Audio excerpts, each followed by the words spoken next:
Salam Rahayu, salam sejahtera, salam budaya. Assalamualaikum.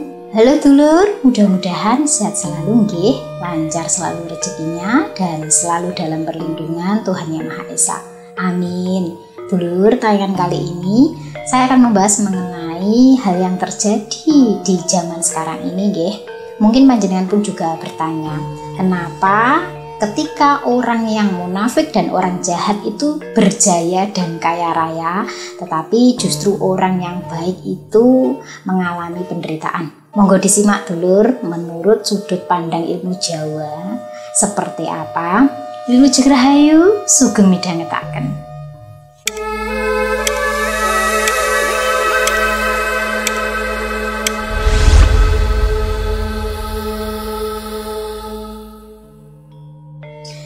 Dulur, dalam pandangan ilmu Jawa, ketidakadilan yang tampak di bumi ini bukan berarti Tuhan itu tidak adil, melainkan karena hukum alam dan karma itu masih berjalan.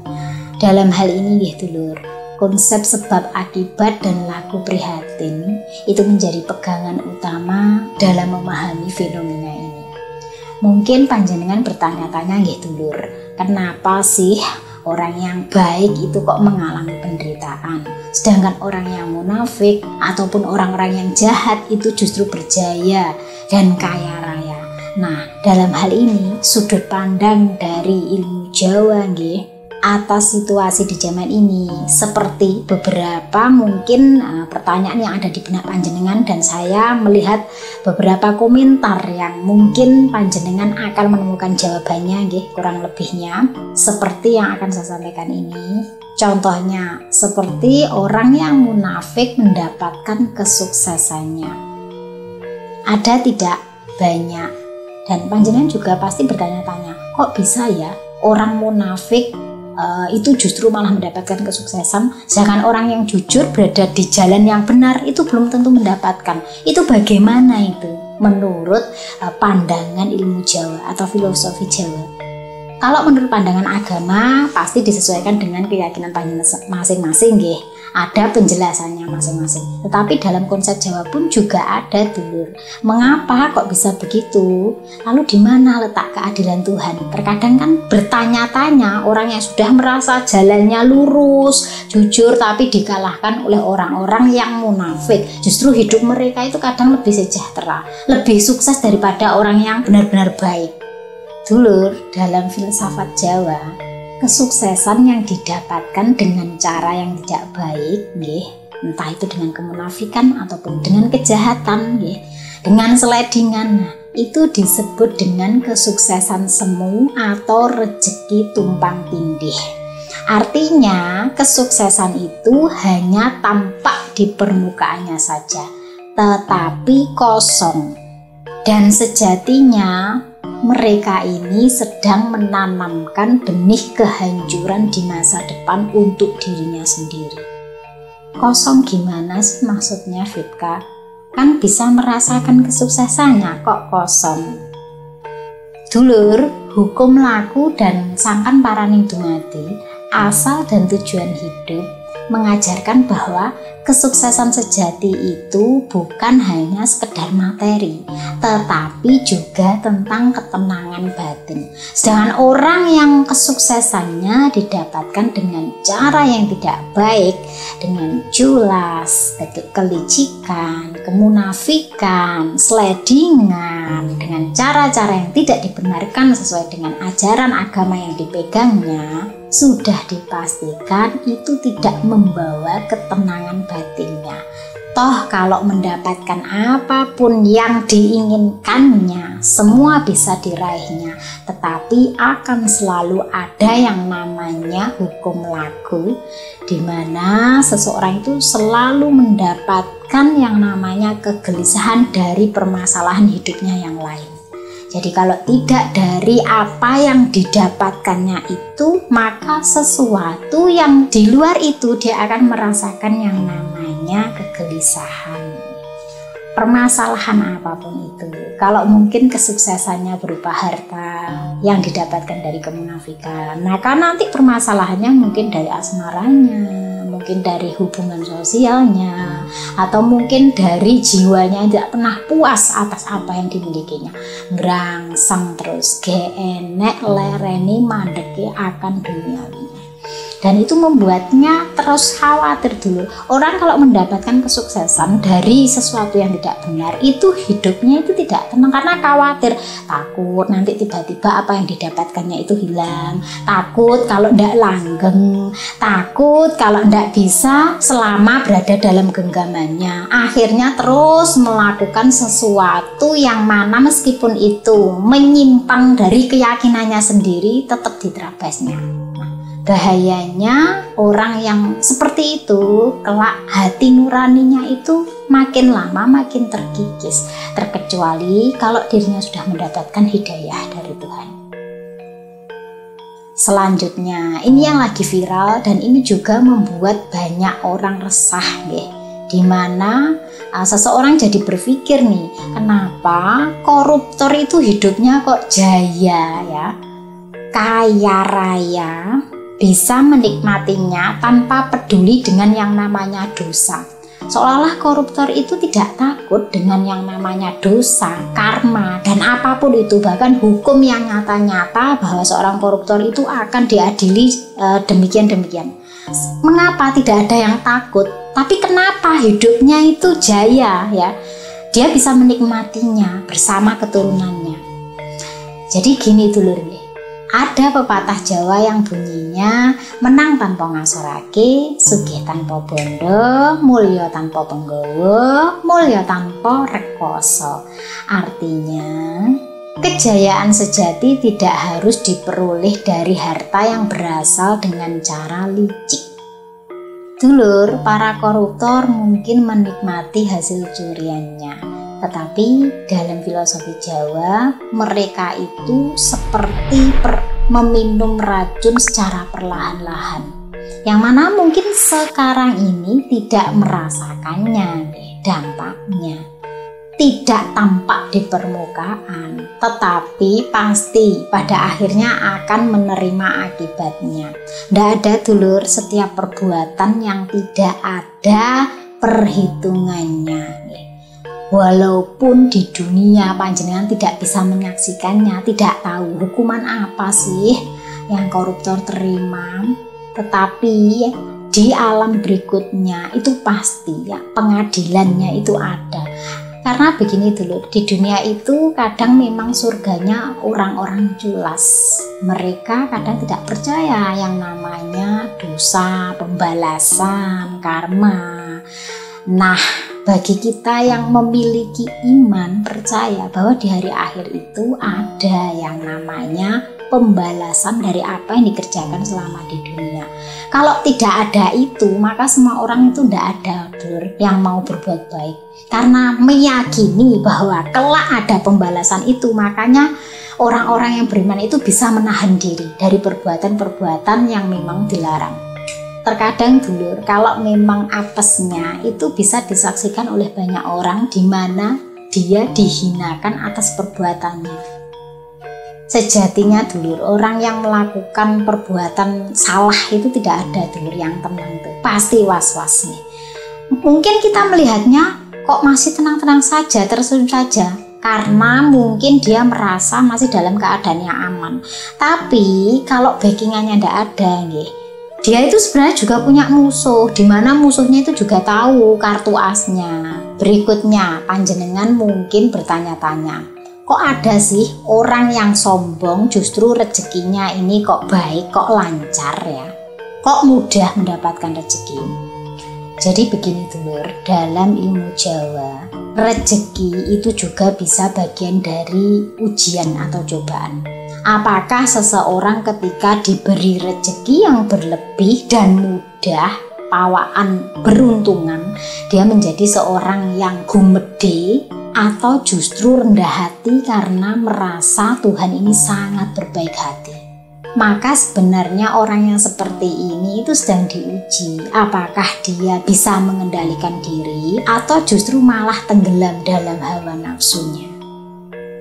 Dan tahukah panjenengan dulur bahwa harta yang didapatkan dengan cara gumede atau sombong itu biasanya membawa beban batin dan tidak memberikan kebahagiaan sejati. Masa sih Fit kan? Orang sombong itu haus validasi dulur. Maunya itu mendapat pujian, diakui kepemilikannya. Jadi walaupun dia bisa mendapatkan harta yang dia diinginkan, tetapi kalau tidak ada yang memujinya, tidak ada yang mengakuinya, tidak ada yang ngewasinya, dia itu merasa kosong, merasa hampa. Makanya dia sombong.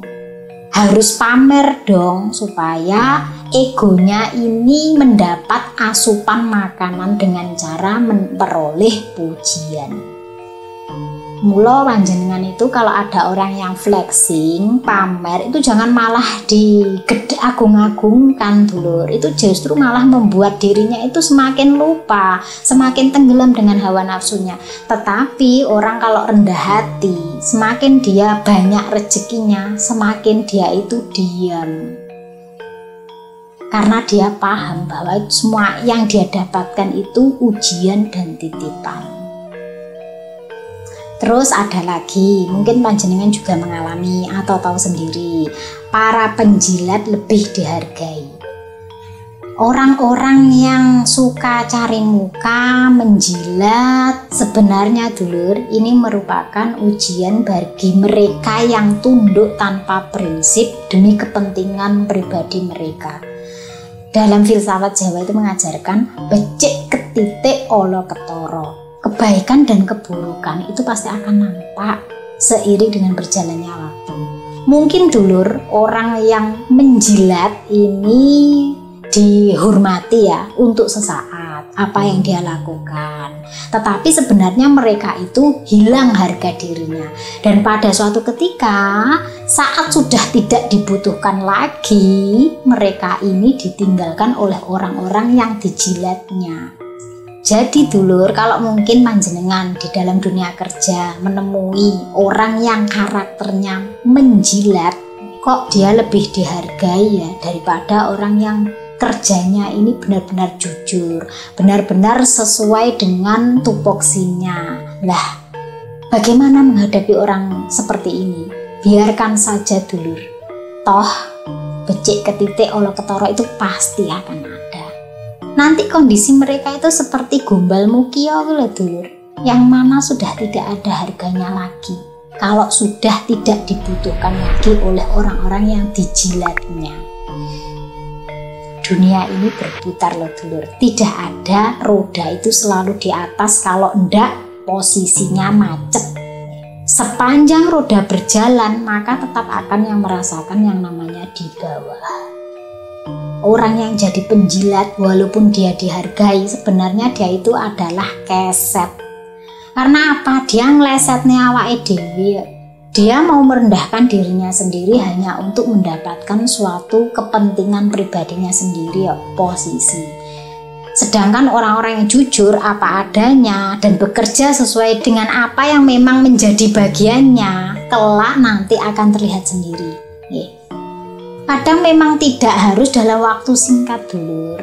Kelak yang namanya emas, meskipun itu jatuh di kotoran sekalipun, tetaplah emas. Tetapi ketika Swarovski itu melabelkan dirinya sebagai berlian, bagi orang yang tahu, paham, maka sesuatu yang imitasi itu pasti akan ketahuan. Kemudian ada lagi, usaha keras tidak membuahkan hasil. Ada enggak banyak yang kerja keras itu belum tentu kaya, direwangi kepala jadi kaki, kaki jadi kepala, tetapi kok tetap gitu-gitu saja. Sedangkan ada orang yang tidak begitu berusaha tapi kok enak sekali ya dia, gampang sekali mendapatkan uang, mendapatkan posisi atau kedudukan, tetapi sing direwangi ketakilan nggih, mungkin dari muda sampai meh pensiun kok panggahai genek perubahane. Lah itu kenapa? Dulur, dalam laku konsep prihatin ada kepercayaan bahwa semua yang terjadi itu semua adalah proses. Orang Jawa percaya pada sangkan paraning dumadi, bahwa setiap perjuangan itu pasti ada hasilnya. Meskipun mungkin belum tampak sekarang, belum tampak di permukaan, tidak selalu langsung terlihat, tetapi terkadang hasilnya nanti bukan materi, bisa saja berupa ilmu, kekuatan mental, atau karma baik yang akan datang di waktu yang tepat. Karena Tuhan itu lebih tahu dulur apa yang sebenarnya yang dibutuhkan kita, hidup kita, dari sekedar apa yang kita inginkan. Kemudian ada lagi, orang baik sering mengalami penderitaan. Kok bisa begitu ya? Kenapa? Jadi dulur, ilmu Jawa itu meyakini bahwa penderitaan itu merupakan bagian dari proses pembersihan laku tirakat. Orang baik yang mengalami penderitaan itu sejatinya diuji dulur agar terbentuk mentalnya ini lebih kuat, agar jiwanya semakin kuat. Dalam konsep tirakat, penderitaan itu justru mendekatkan seseorang pada kesadaran sejati dan kesempurnaan batin. Itu bagi orang-orang yang bisa memahami. Tetapi bagi orang yang tidak bisa memahami itu, maka mengatakan bahwa berarti Tuhan tidak adil. Kenapa orang baik menderita? Kenapa mereka yang jahat itu malah hidupnya senang-senang selalu? Karena mungkin dulu pemahaman seseorang itu tidak sampai pada pemahaman yang dalam. Maka gunanya spiritual itu nggih dulur, tidak lain adalah untuk meningkatkan kesadaran diri seseorang. Orang itu kalau sudah mengalami yang namanya kebangkitan spiritual, lalu dia memahami, maka apapun yang terjadi pada dirinya, dia tidak akan berpikiran buruk atas apa yang dilaluinya. Pasti sesuatu yang buruk itu ada hikmah dan pelajaran bagi dirinya.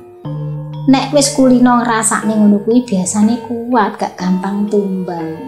Ibarat jamu nggih dulur, mungkin pahit rasane, mungkin tidak enak, tetapi ternyata itu menguatkan dirinya, menyehatkan, gak gampang ngeri-ngerikan, gak gampang loro-loronan. Berbeda mereka yang suka sekali dengan minum-minuman yang enak, sirup, hal-hal yang manis tanpa ada pantangan. Nanti terasanya ketika sudah waktunya, tubuhnya sudah tidak bisa menerima lagi.